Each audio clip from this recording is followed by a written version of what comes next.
Pauwi na, nakakain na. Busog na ang person. Busog na kami mga ka-idol. Kami kumain muna uli bago umuwi at nagutom sa biyahe.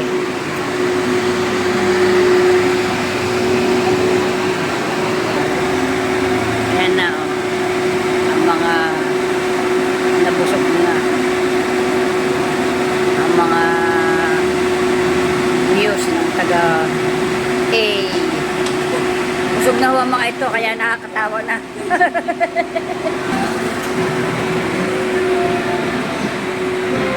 Busog na po tayo mga ka-idol kaya tayo ay babalik sa ating sasakyan at tayo ay pauwi na. Bye bye, thank you for watching guys. Bye bye, thank you.